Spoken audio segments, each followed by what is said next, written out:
Welcome to the Victor Korua Human Experience Podcast. Here, we share stories that touch our hearts, challenging our thinking, and open our eyes to see the world differently. From personal journeys to powerful conversations, this is a space for truth, empathy, and reflection. Because every story matters, and every human experience has the power to change us. Your host, Victor Okorua. Let's dive in.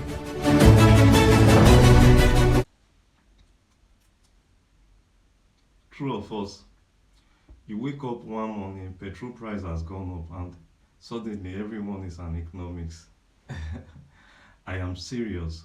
Uncle that can't explain 2 plus 2 suddenly knows fiscal policy. But here is the real question. Why does government even pay for your fuel in the first place, and why do they want to stop? Today, fuel subsidy removal, the argument for and against, in simple terms. No complex graft, no political side, just you and me and the truth. Let's drive in. What's the subsidy? Imagine petrol should actually sell for 1,000 naira per litre. That's the real cost to import or refining. But government say no, Nigerian, you should pay 600 naira. That's 400 naira different. Government pays it to fuel importers and marketers. That is the subsidy. Government is literally paying, so you pay less.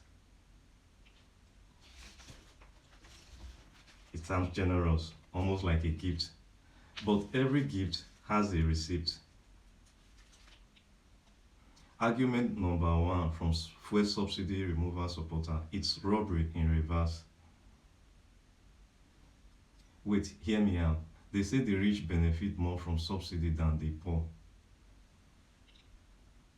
Example: a wealthy man with 3 cars and a generator used 10 times more fuel than a poor woman selling orange by the roadside, but subsidy applies equally. So government spends millions of tax money, including the orange seller tax, to make the rich man fuel cheap. Supporters ask, should the poor subsidize the rich? Second argument: in 2022 alone, Nigerians spent over 4 trillion naira on subsidy. Trillion with a T. Supporters say, imagine using that 4 trillion naira to build thousands of primary school, rural hospital, trains and roads, small business loan for young people.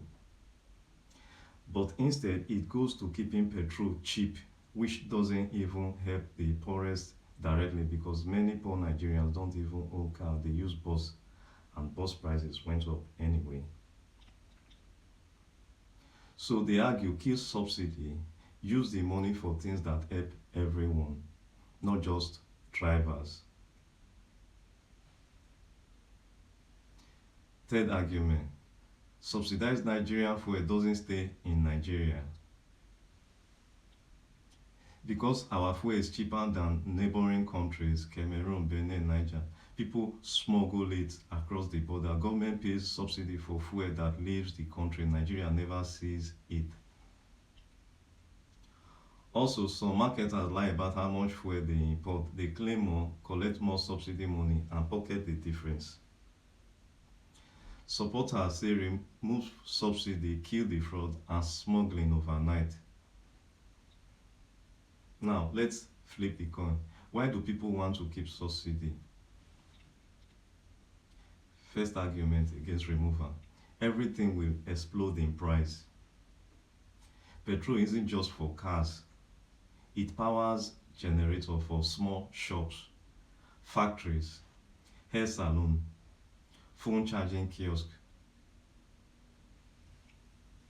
trucks that carry food from north to south run on diesel, which also feels subsidy removal effect. When fuel price jump, transportation costs increase, market women increase, tomato price. You feel it in your pocket immediately.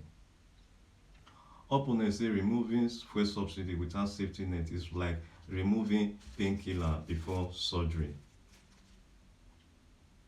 Second against argument: why punish all Nigerians because some people steal?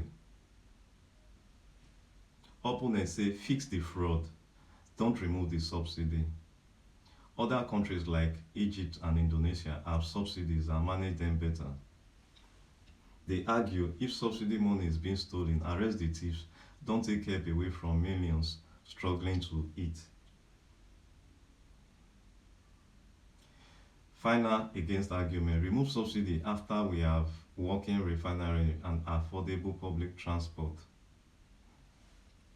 Right now, most of our fuel is imported. We don't even refine enough locally, so we are at the mercy of global oil price and exchange rate. Opponents say fix Port Harcourt, Warri and Kaduna refinery first. Build train and buses, then remove subsidy. Don't remove the ladder before people climb down.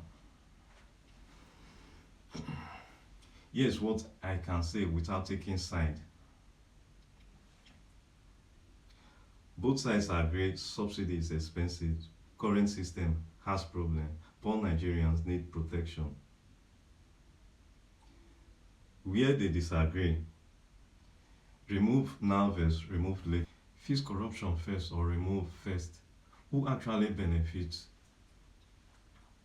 I can't tell you who is right, but I can tell you this: anyone who says it's a simple decision hasn't studied it.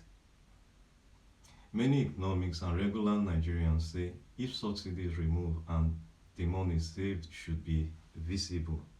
Better roads, cheaper buses, car transfer to poor families.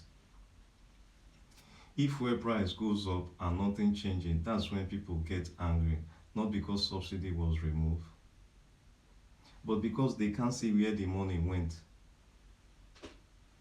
That's the real conversation we should have. So here's my natural question for you.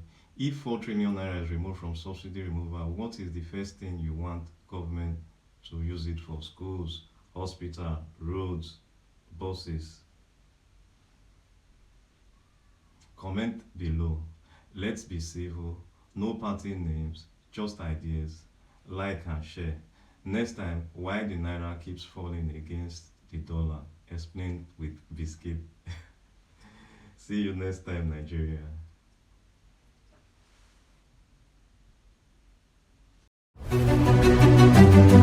Thank you for joining the Victor Okorua Human Experience podcast. I hope today's story touched your heart, challenged your perspective, or reminded you of the power of our shared human journey. If this episode spoke to you, please subscribe, share it with someone who needs to hear it, and join in again next time as we explore more stories that shape the way we see the world. Your host, Victor Okorua, and until we meet again, keep living, keep learning, and keep embracing the human experience.